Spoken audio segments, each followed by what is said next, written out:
Sir Vaigai Selvan அவர்களும் திருமாவளவன் அவர்களும் பேசிக்கிட்டது வந்து இன்னைக்கு கிட்டத்தட்ட ஒரு சர்ச்சையாகவே ஆயிடுச்சுன்னு வைங்களேன். ரெண்டு பேரும் மாற்றி ஒரு கருத்தை சொல்லிட்டாங்க. வைகை செல்வன் அவர்கள் என்ன சொல்றாருன்னா, இந்த கூட்டணி உடையும், திமுக கூட்டணி உடையுங்கிற மாதிரி. ஒரு பழைய ஆட்களுக்கு தெரியும், எல்லாத்தையும் அப்படித்தான் பேசுவார், பழகுவார். அதே மாதிரி இவர் அங்கே ஒரு இடத்துல இருந்திருக்கிறார், தற்செயலாக சந்திச்சிருக்கிறாங்க.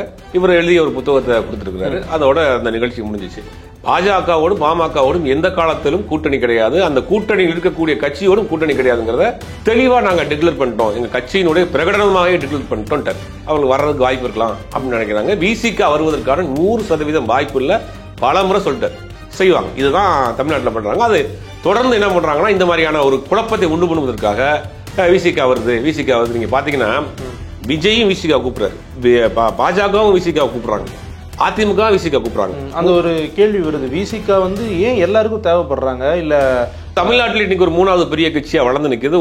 ஒரு கோர் ஓட் பேங்க் வச்சிருக்காங்க, பல்கா ஒரு ஓட் பேங்க் வச்சிருக்காங்க. ஒரு ஆட்சி அதிகாரத்தில் பங்கு வேணுங்கிறாங்க. அந்த ஒரு பாயிண்ட் தான் அவங்க குக்கி வர்றாங்க. நீங்க பாத்தீங்கன்னா விஜயும் கரெக்டா விசிக தான் கூப்பிடுது, அதிமுகவும் விசிக தான் கூப்பிடுது, பாஜகவும் விசிக தான் கூப்பிடுது. இப்ப இந்த பலமான இந்த கூட்டணியை உடைக்கிறதுங்கிறத 3 பேருமே ஒரு ஒத்த கருத்தோட இருக்கிறாங்க. அவரு விசிகாவை பகிரங்கமா சொல்லல, எங்களோட கூட்டணிக்கு வர்றவங்களுக்கு நாங்க எல்லாருக்கும் அரசியல் தெரிஞ்சு எல்லாருக்கும் தெரியும், அந்த சூது எங்களுக்கு தெரியும் இன்னைக்கு யாரை கூப்பிடுறீங்கன்னு. 50க்கும் மேற்பட்ட உலக நாடுகளில் 100 கோடிக்கும் அதிகமான ஆகாயம் தமிழ் பார்வையாளர்களுக்கு பேரன்பும் திருநன்றி. ஆகாயம் நேயர்களுக்கு வணக்கம். இனி நம்ம கூட மூத்த பத்திரிகையாளர் திரு சுபேர் அவர்கள் இருக்காங்க. விசிகாவினுடைய தலைவர் திரு திருமாவளவன் அவர்களும் வைகை செல்வன் அதிமுக இவங்க 2 பேரும் பேசிக்கிட்ட விஷயம் வந்து இன்னைக்கு ரொம்ப வைரலா போயிட்டு இருக்கு. பல்வேறு அரசியல் தளங்கள்ல பேசிக்கிட்டு இருக்காங்க. அது குறித்து தான் விரிவா பேச போறோம். வணக்கம் சார். வணக்கம். நல்லா இருக்கீங்களா? நல்லா இருக்கேன் சார். வைகை செல்வன் அவர்களும் திருமாவளவன் அவர்களும் பேசிக்கிட்டது வந்து இன்னைக்கு கிட்டத்தட்ட ஒரு சர்ச்சையாகவே ஆயிடுச்சுன்னு வைங்களேன். 2 பேரும் மாற்றி ஒரு கருத்தை சொல்லிட்டாங்க. வைகை செல்வன் அவர்கள் என்ன சொல்றாருன்னா, இந்த கூட்டணி உடையும், திமுக கூட்டணி உடையுங்கிற மாதிரி. திருமாவளவன் அவர்கள் சொல்லும் பொழுது அதெல்லாம் இல்லை, நாங்க வந்து அரசியலே பேசல அப்படிங்கிற மாதிரி சொல்லியிருக்காங்க. எது உண்மை, என்ன நடக்குது? இல்ல, வைகை செல்வனை பொறுத்த வரைக்கும் ஒரு அடிப்படையில் ஒரு இலக்கியவாதி, ஒரு பாடலாசிரியர், இலக்கியவாதி. அவர் எல்லாரோடையும் மிக நெருக்கமாக இருக்கக்கூடியவர், கட்சிகள் தாண்டி எல்லாரோடையும் நெருக்கமாக பழகக்கூடியவர். ஒரு பழைய ஆட்களுக்கு தெரியும், எல்லாத்தையும் அப்படித்தான் பேசுவார், பழகுவார். அதே மாதிரி இவர் அங்க ஒரு இடத்துல இருந்திருக்கிறார், தற்செயலாக சந்திச்சிருக்கிறாங்க. இவர் எழுதிய ஒரு புத்தகத்தை கொடுத்திருக்கிறாரு. அதோட அந்த நிகழ்ச்சி முடிஞ்சிச்சு.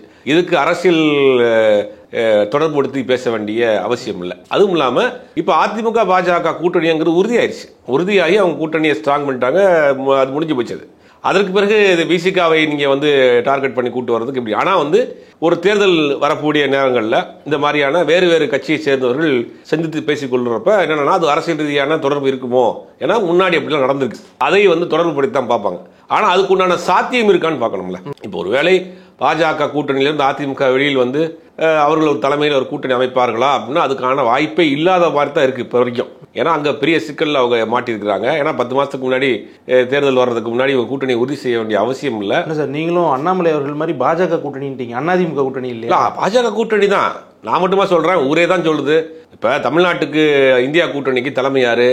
திமுக தான். நாடாளுமன்ற தேர்தலையும் தொகுதியை பிரிச்சு கொடுக்குறாங்க எல்லா கட்சிக்கும். ஆமா, தமிழ்நாட்டு அளவில் அவங்க தமிழ்நாட்டுக்கு அந்தந்த மாநில கட்சி, அந்தந்த மாநிலத்தில் எந்த கட்சி பெரிய கட்சியோ அந்த கட்சி தான் அந்த மாநிலத்தின் தலைமை இருக்குது. வெஸ்ட் பெங்கால்ல பாத்தீங்கன்னா மமதா பானர்ஜி. இந்த மாதிரி ஒவ்வொரு மாநிலங்களுக்கும் அந்தந்த மாநிலத்தில் இருக்கக்கூடிய வலுவான கட்சிகள் தான் இந்தியா கூட்டணி, அந்த மாநிலத்தின் தலைமை பொறுப்பை ஏற்கிறது. அப்ப தமிழ்நாட்டுக்கு யாரு அந்த தேசிய ஜனநாயக கூட்டணிக்கு தலைமை? அதிமுக தான். அதிமுக தான் தொகுதியை பிரிச்சு கொடுக்கணும். ஆனா இங்க என்ன நடக்குது? இங்க பாஜக தான் கூட்டணியை கன்ஃபார்ம் பண்றாங்க, பாஜக தான் அறிவிக்கிறாங்க நாங்க அதிமுக கூட்டணி வச்சிருக்கோம். அன்னைக்கு ஒரு வார்த்தை கூட பேச முடியலையா அவரால்? அப்ப இங்க பாஜக கூட்டணி தான், அது அதிமுக கூட்டணி கிடையாது. தேசிய ஜனநாயக கூட்டணி, அதாவது தேசிய ஜனநாயக கூட்டணி ஆட்சி அப்படின்னு சொல்லலாம்.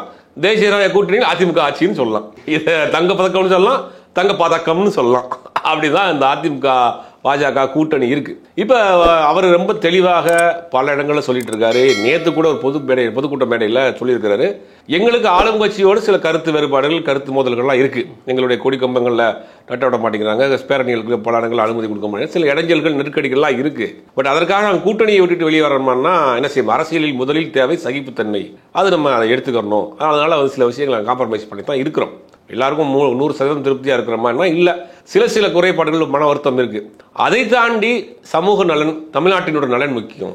எங்களுடைய நலனை காட்டிலும் தமிழ்நாட்டினுடைய நலன் முக்கியம். தமிழ்நாட்டில் எந்த விதமான சூழ்நிலையும் மதவாத சக்திகள் தமிழ்நாட்டில் கால் ஊன்றக்கூடாது. பாஜக இன்னைக்கு நேரடியாக வர முடியாம இருந்தாலும் கூட அதிமுகவை கூப்பிட்டு அதிமுகவினுடைய முகமூடியில் இங்க வர்றாங்க. அதற்கு நம்மளால் அது வந்து அவர்களுக்கு வலு சேர்க்கக்கூடிய அளவுக்கு ஏதாவது ஒரு சேதாரத்தை ஏற்படுத்தக்கூடாது. எங்களுக்கு தனிப்பட்ட முறையில் விசிகாவுக்கும் திமுகவுக்கும் சில கருத்து வேறுபாடுகள் இருக்கு. தனிப்பட்ட முறையில் எங்களுக்கு வருத்தமே இருக்குன்றார். எங்கள் கொடி கம்பங்களை கட்ட விட மாட்டேங்கிறாங்க, சில இடங்களில் பிரச்சனையா இருக்கு, அது வருத்தமே இருக்கு. அதை தாண்டி வேறு பிரச்சனைகள் பெருசா இருக்கு. மாநில நலன்கிற ஒரு விஷயம் பெருசா இருக்கு. அப்ப மாநில நலனுக்காக எங்களுக்கு நடக்கக்கூடிய சில விஷயங்கள் அங்க காம்ப்ரமைஸ் பண்ணிக்கிறோம் அப்படிங்கறத தெளிவா சொல்லிட்டாரு. அதிமுக பாஜக கூட்டணியில வந்து நம்ம வந்து போறதுக்கான வாய்ப்பே இல்லை. ஒருவேளை இவர்கள் சொல்ற யூகங்களுக்கெல்லாம் அடிப்படையில், அவர் சொன்னதுதான் யூகங்களுக்கெல்லாம் அடிப்படையில் அதிமுக மட்டும் தனியாக ஒரு அணியாக இருந்தாங்கன்னா அன்னைக்கு கூட இது மாதிரியான யூகங்கள்ல வந்து வாய்ப்பு இருக்கு, பேசுறதுக்கு வாய்ப்பு இருக்கு, கூட்டணி சேர்றதுக்கு கூட வாய்ப்பு இருக்கு. பாஜகவோடும் பாமகவோடும் எந்த காலத்திலும் கூட்டணி கிடையாது, அந்த கூட்டணியில் இருக்கக்கூடிய கட்சியோடும் கூட்டணி கிடையாதுங்கிறத தெளிவா நாங்க டிக்ளேர் பண்ணிட்டோம், எங்க கட்சியினுடைய பிரகடனமாகவே டிக்ளேர் பண்ணிட்டோம். அப்படி இருக்கப்ப அவர் எப்படி அதிமுக கூட்டணியில போவார் அப்படிங்கிறது பெரிய கேள்வி இல்லையாது. ஆனா அரசியல் ரீதியாக அப்படி தொடர்படுத்தி பார்க்குறாங்க. வைகை செல்வன் திருமாவளவன் மீட் பண்ணதுல வந்து பின்னாடி அரசியல் காரணங்கள் இருக்குமோ, ஒருவேளை அதிமுக வந்து பாஜகவை கழட்டி விடுறதுக்கான முயற்சிகளை செய்யுதோ அப்படின்னா அதிமுகவை பாஜக கழட்டி விடுறதுக்கான முயற்சிகளை செய்தார்கள். டிவிக்கு அதிமுக கூட்டணியோட ஒரு கூட்டணியை ஃபார்ம் பண்ணலான்னு அவங்க பிளான் பண்றாங்க. அதுக்குண்டான பேச்சுவார்த்தைகள் நடந்துச்சு. 40 சீட்டு, ஒரு டெபுட்டி சிஎம், ஒரு மினிஸ்டருங்கிற எல்லாம் டீலிங் முடிஞ்சிருச்சு. ஆனா இது தெரிஞ்சு போய் தான் பாஜக 10 மாசத்துக்கு முன்னாடியே கூட்டணியை கன்ஃபார்ம் பண்றாங்க. அங்கிருந்து டெல்லியிலிருந்து ஓடி வந்து கையெழுத்து போடுங்கன்னு சொல்லி மிரட்டி அவங்களை உட்கார வச்சு அன்னைக்கு கூட்டணியை கன்ஃபார்ம் பண்றாங்க. இன்னைக்கு சூழல்ல டிவிக்கு அது மாதிரி உள்ள வரதுக்கு வாய்ப்பு இருக்கா சார்? இன்னைக்கு சூழ்நிலையில அதிமுகவே பாஜக கூட்டணி வெளியே வர முடியாது, அதான சிக்கல். இப்ப சரி, அப்ப இப்போ ஃபார்ம் ஆயிருக்கிற கூட்டணியிலாவது தாவேகா வந்து சேருமா? நிறைய பேருடைய ப்ரெடிக்ஷன் அது இருக்கே. இல்ல, வாய்ப்பு இருக்கு. ஏன்னா இந்த தாவேகாங்கிற ஒரு கட்சியை கட்டமைத்ததே பாஜக தான். பாஜகவினுடைய நேரடி கட்டுப்பாட்டில் தான் பாஜகவா இருக்கு. அதுல மாற்று கருத்தை கூட எல்லாருக்கும் தெரியும். போக போக காலங்கள்ல வந்து வெளியில தெரிய ஆரம்பிக்கும். எதிர்க்கிறாங்களே சார் பல்வேறு பாஜக நடவடிக்கைகள். எதிர்க்கிறது ரேஷியோ இருக்குல்ல, எதை நோக்கி எதிர்க்கிறீங்கன்ற. இப்ப உதாரணம் ஒரே ஒரு விஷயம், அம்பேத்கர் அவருடைய கொள்கை தலைவர்.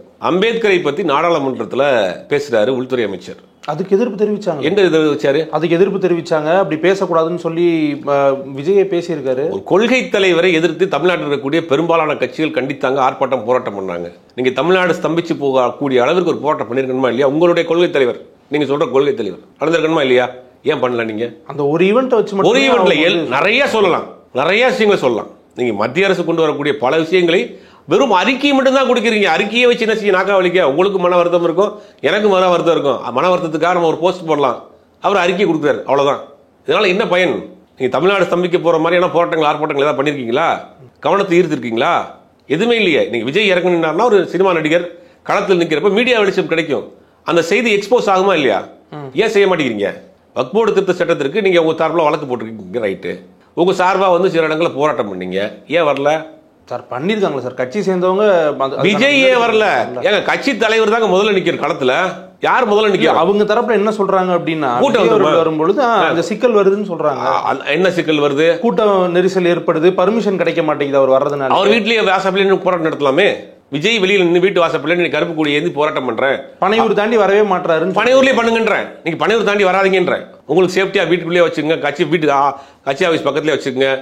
நீங்க நிக்கிற தொகுதி பனையூர் ஏரியாவுக்குள்ள ஏதாவது தொகுதியா கூட நின்றுக்குங்க, அதெல்லாம் கூட பிரச்சனை கிடையாது. குறைஞ்சபட்சம் போராட்டம் பண்ணுங்கன்னு சொல்ல வரீங்க. போராட்டம்ங்கிறது ஒரு கவன ஈர்ப்பு. இப்ப இன்னைக்கு தமிழ்நாட்டில் விஜய் ஒரு போராட்ட காலத்தில் இறங்கி ஒரு போராட்டம் பண்றப்ப அந்த செய்தி வந்து போய் சேரும், ஊடகங்கள் அதை கவர் பண்ணுவாங்க, செய்தியா கன்வே ஆகும், ஒரு கவனம் பெறும் அந்த செய்தி. ஏன் வர மாட்டேங்கிறாரு? அதான செய்தி, அதான சிக்கலே. மாநில அரசை எதிர்க்கக்கூடிய அளவிற்கு வலுவாக மத்திய அரசை அவர் எதிர்க்கிறது, ஒன்றிய அரசு எதிர்க்கிறது இல்லை. அப்போ சந்தேகம் வலுவா இருக்கு. இப்போ சமீபத்தில் வந்த அருண்ராஜ் ஐயராசா இருக்கட்டும், அவருடைய பின்புலங்கள்லாம் நிறைய சந்தேகங்கள் கிளப்புது. அவர் பேசக்கூடிய சித்தாந்தங்கள் பாஜக அரசு சித்தாந்தங்களை பேசுறாரு, அவரை கூட வச்சிருக்காரு. நிர்மல்குமார்ங்கிற சாகாங்கிற ஒரு ட்ரைனிங்கே போன நபர் ஒருத்தவர், அவர் கூட வச்சிருக்கிறாரு. இவங்க கூட இருக்க ஆட்களுடைய சித்தாந்தங்கள்லாம் பார்க்குறப்ப சந்தேகம் வரதானே செய்யும். களத்துக்கே வராத ஒருத்தருக்கு எதுக்கு போய் பாதுகாப்பு கொடுக்குறீங்க? மத்திய அரசு எல்லாத்துக்கும் கொடுத்துருவாங்களா?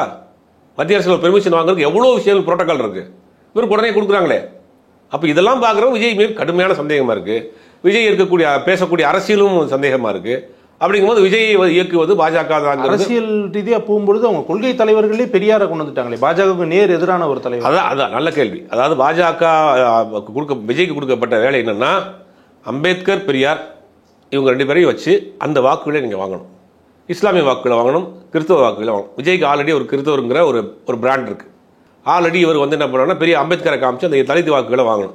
ஒரு இஸ்லாமியருக்கு ஆதரவான நிலைப்பாட்டு எடுக்கிறதுக்காக அங்கே கஞ்சி குடிக்க போகிறோம், வக்ஃப் போர்டுக்கு இது பண்ணுறோம், பக்கத்தில் புர்கா போட்டு ஒரு பொண்ணை நிற்க வச்சுக்கிறோம். அவர் விஜயினுடைய அரசியலை பார்த்தீங்கன்னா அந்த ரேஞ்சுக்கு தாண்டி வெளியிலே போகாது. இல்லை சார், எல்லாருமே வந்து செய்யக்கூடிய ஒரு அரசியல். மற்றவங்க செஞ்சால் அதை வந்து நம்ம சமத்துவமாக எடுத்துக்கிறோம். விஜய்னா மட்டும் அது ஒரு பேர். அதை தாண்டி வேற விஷயங்களுக்கு போலங்கிறது தான் எல்லாரும் எல்லாம் பண்றாங்க. மற்ற விஷயங்களுக்கு இது தாண்டி போலே விஜய் அந்த அந்த சர்க்கிள்குள்ள தான் இருக்கிறார். விஜய் கொடுக்கப்பட்ட வேலை தலித்து வாக்குகள், இஸ்லாமிய வாக்குகள், கிறிஸ்தவ வாக்குகள், இளம் பெண்களுடைய வாக்குகள், அந்த வாக்குகள் முதல் தலைமுறை வாக்காளர்களுடைய வாக்குகளை இது கண்டிப்பாக பிஜேபி கூட்டணிக்கு போகாது. அது கிட்டத்தட்ட 13% வருங்கிறாங்க. இது நான் சொல்லல, பாஜக ஆதரவு பத்திரிகையாளர்கள், பாஜக ஆதரவாளர்களே பேசுறாங்க. அதாவது 13% ஓட்டு அந்த ஓட்டு வரும், அது விஜயை வச்சு ஸ்பாயில் பண்ண போறாரு, விஜய் வந்து வாங்க போறாரு, திமுகவுக்கு அதான் பயம், அதனால திமுக கதறதுங்கிறாரு. அப்ப வெளியே வந்துருச்சா அவங்களுக்கு, பொண்ணு வெளியே வந்துருச்சா?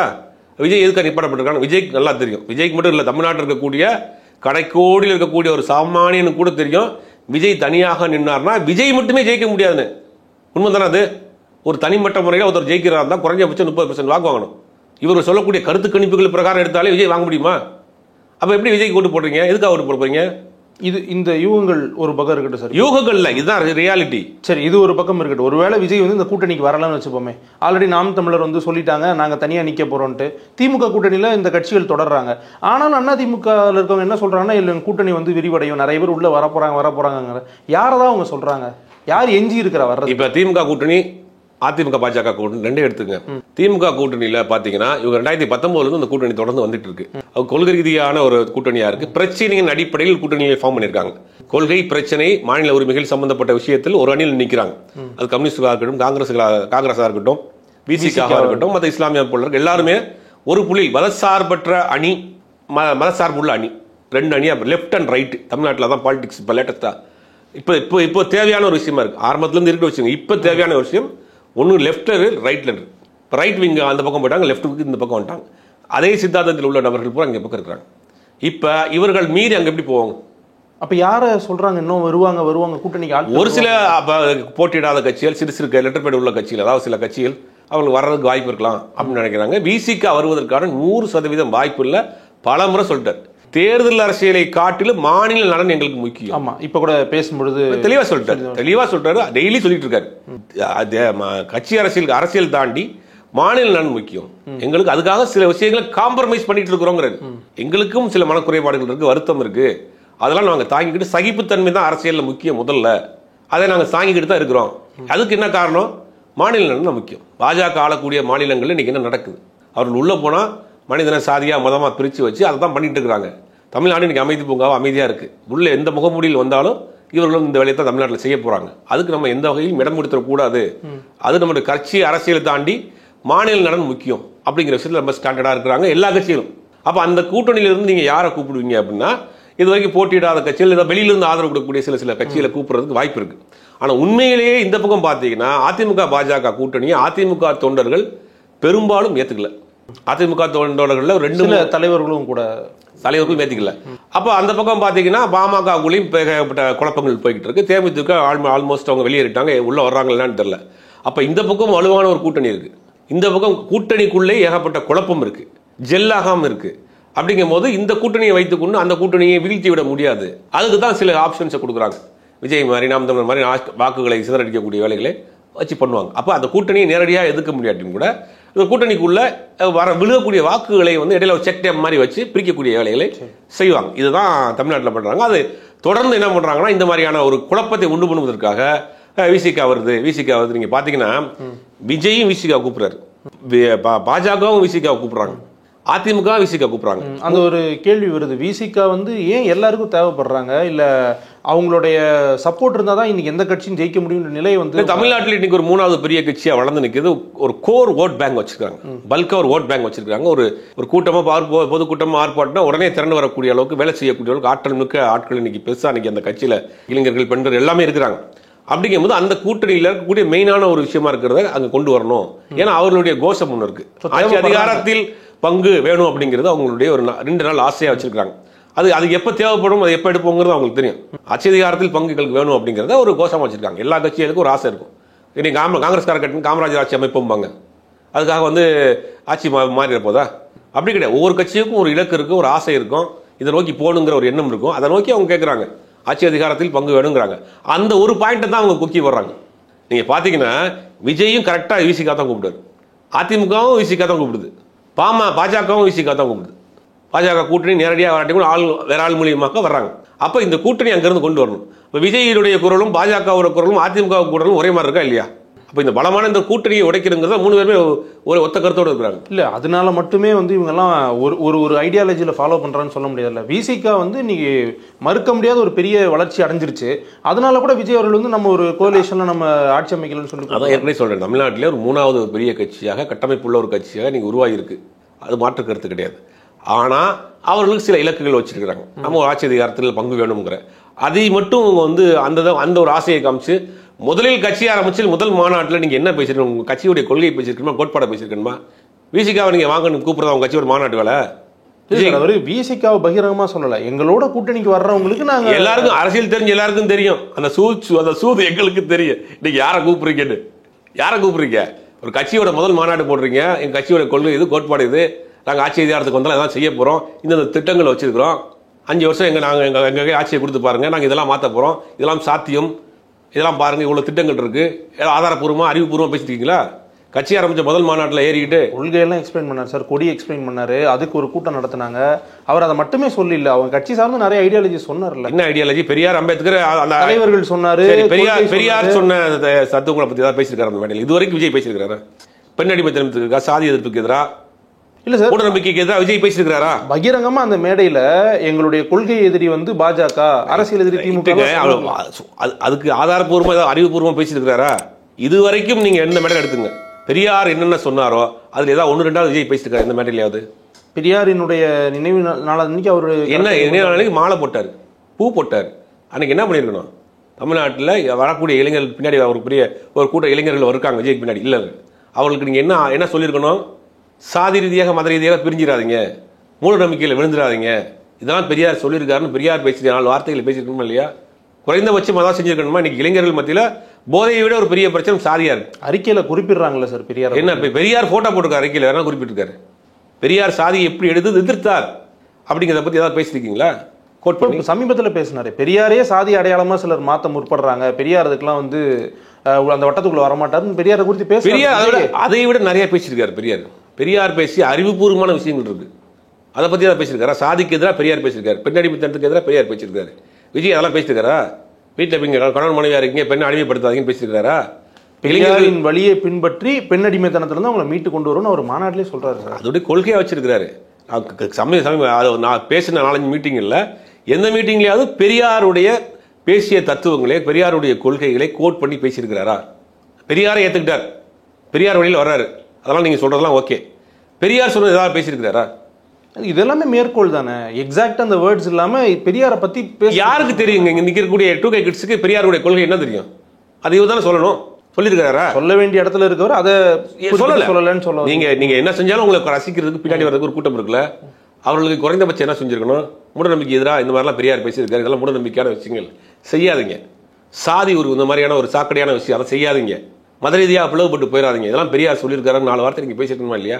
உங்க பின்னாடி வரக்கூடிய கேட்டிருப்பாங்க இல்லையா? பெரியாரை ஏற்றுக்கிட்டோம்னா பெரியாருங்கிறது அவங்களுக்கு தெரியும், பெரியார் என்ன செஞ்சாருன்னு அவங்களுக்கு சொல்லணுமா இல்லையா? அப்போ அறகுறை தான் இது, அறவேக்காடு தான் இது.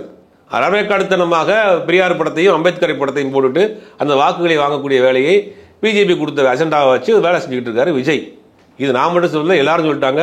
கிட்டத்தட்ட 2 வருஷத்துக்குமே நான் இதான் சொன்னேன், விஜய் வந்து பிஜேபியாக களமிறக்கப்பட்டிருக்கிறார், அவர் ஏதோ பிடியில் இருக்கிறார், சிக்கலில் இருக்கிறாரு, அவரை வச்சு கார்னர் பண்ணியிருக்காங்கன்றதான் எல்லாரும் தெரியும். விஜய் தமிழ்நாட்டு அரசியல் தெரிஞ்ச எல்லாருக்குமே தெரியும். விஜய் தனிச்சு நின்னார்னா விஜய் மட்டும் கூட ஒரு சட்டமன்ற உறுப்பினர் ஆக முடியாதுன்னு தெரியும். சட்டமன்ற உறுப்பினர் ஆகிறதுக்கு குறைந்தபட்சம் 30-35% ஓட்டு வாங்கணும் இல்லையா? இப்போ விஜய் தனியாக நிற்கிறார், தமிழ்நாட்டில் எந்த தொகுதியிலும் தனியாக நிற்கிறார், 35% வாங்கிட்டு வரா? இல்லை, அதுக்கான கள வேலைகள்லாம் அவங்க பார்த்துட்டு இருக்காங்க. எங்க நிறுத்தினா அவர் வெற்றி பெறதுக்கான 35% வாங்கி வர நீங்க நம்புறீங்களா? வாய்ப்பு இருக்குல்ல சார், எல்லாருக்கும் ஜனநாயகத்தில் ஒரு வாய்ப்பு இருக்குல்ல. வாய்ப்பு இருக்கு. ஆனா வரக்கூடிய செய்திகள், வரக்கூடிய கருத்து, அவர்கள் தரப்பில் எடுக்கக்கூடிய கருத்து கணிப்பு என்ன வந்திருக்கு? நீங்க சொல்லுங்க, எத்தனை % வாங்குவாருன்னு அவர்கள் தரப்பில் வரக்கூடிய கருத்து கணிப்புல வேறிட நிறைய இருந்துச்சு. 13% அவருக்கு வாய்ப்பு இருக்கு. 13 அதிகபட்சமா நீங்க பார்த்த சதவீதத்தில் 13 இருக்கு. மினிமமாக ஒரு சட்டமன்ற உறுப்பினர் ஜெயிக்கிறதுக்கு எத்தனை % வேணும்? தோராயமா 30%. ஆமா, இப்ப எவ்வளவு டிஃபரன்ஸ் இருக்கு வருது? இப்ப 20. அவன் எப்படி ஜெயிப்பாரு? கள வேலைகள் இருக்குல்ல. எப்படி என்ன களவேலை, என்ன களவேலை செஞ்சுட்டாரு இப்ப? இல்ல சார், ஜனநாயகம் முடிஞ்ச உடனே அவர் ஃபுல் ஃபிளெஜ்டா இறங்க வாய்ப்பு இருக்கு சார். பிரச்சாரம் இருக்கு. 6 மாசத்துக்குள்ள எல்லாம் சரி பண்ணி முதலமைச்சர் வர. அது அவர்களுடைய திட்டம், அது அவர்களுடைய செயல் திட்டம். பிராக்டிக்கலா பேசுங்க. திட்டம் வச்சிருக்கலாம். 6 மாசத்துக்குள்ள தமிழ்நாட்டை அப்படியே தலைகீழா மாத்தி போட்டு ஒரு முதலமைச்சர் வர. இது இப்போ வரைக்கும் நடந்த விஷயங்களை பார்க்கும்போது அசாத்தியமான ஒரு விஷயம் தான் அது. அதாவது 6 மாசத்துல வந்து எல்லாத்தையும் செஞ்சு ஆட்சி பிடிக்கிறது அசாத்தியமான விஷயம். எம்ஜிஆர் சொல்றாங்கல்ல, எம்ஜிஆர் என்ன பண்ணாரு, 71 கட்சி ஆரம்பிச்சு 77 ஆட்சி பிடிச்சார் தெரியும்ல. அதுக்கு முன்னாடி 5 வருஷம் சட்டமன்ற உறுப்பினர் இருந்தாரு, எம்எல்ஏ, கட்சியோட பொருளாளராக இருந்தாரு, பெரியாரோட டிராவல் பண்றாரு, அண்ணா கூட டிராவல் பண்றாரு. 15 வருஷம் கழிச்சு தான் எம்ஜிஆர் வந்து முதலமைச்சர் ஆனாரு. இப்போ 6 மாசத்துக்குள்ள எல்லாத்தையும் மாத்தி ஒரு முதலமைச்சர் வரா, இதெல்லாம் பிராக்டிகலா யோசிங்க. இது எதுவுமே நடக்காது. விஜய் கொடுக்கப்பட்ட வேலை, அவர் இந்த வாக்குகளை சிதறடிக்கக்கூடிய வேலையை விஜய்க்கு கொடுத்துருக்காங்க, அதைத்தான் செய்ய போறாங்க. தேவைப்படுகிற பட்சத்தில் விஜயும் அந்த கூட்டணிக்குள் கொண்டு வருவதற்கான எல்லா வேலையும் செய்வாங்க. சரி, கடைசியாக ஒரு கேள்வி மீண்டும் விசிகாவை பற்றி. விசிகா வந்து 2006 அதிமுக கூட்டணியில் இருக்கும்போது 9 சீட்டுகள் வாங்கியிருந்தாங்க. இப்போ வந்து 6 சீட்டுகளாக அது கொஞ்சம் குறைஞ்சிருக்கு. திரும்ப நாங்கள் சீட்டுகள் வந்து இரட்டை இலக்க எண்களில் வாங்க போகிறோம் அப்படிங்கிற மாதிரி அவங்களுடைய எய்ம் இருக்கு. அது சாத்தியமா? ஒரு 15 சீட் வரைக்கும் அவங்க வாங்குறது கண்டிப்பாக அதிகமான சீட் கேட்பாங்க, கொடுப்பதற்கான வாய்ப்புகளும் இருக்கு. பல்வேறு தகவல்களை பகிர்ந்துகிட்டதுக்கு நன்றி சார்.